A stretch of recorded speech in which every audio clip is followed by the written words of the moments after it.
Okay, nak upgrade iron di rumah anda, boleh beli Paris Smith P200 Pro Steam Iron. Harga tak mahal mana lah, bolehlah beli. Link ada di komen first. Memang jadi benda ni. Tengok, dia tak ada dial. Tak ada dial. Senang pakai, boleh tuang air je dalam depan tu, dia bagi cup sekali. Dan dia boleh stand macam tu.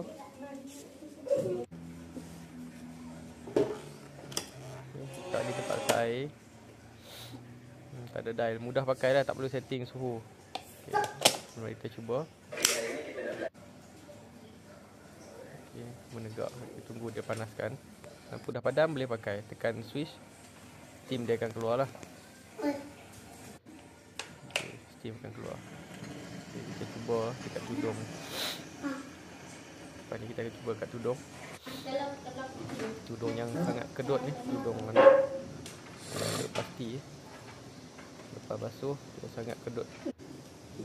Kita boleh try steam iron ni. Memang sangat berkesan lah. Dia berkesan untuk belakang dan depan sekali. Sebab tu mudah pakai steam iron.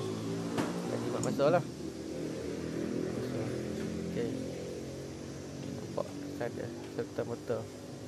Right, link di komen.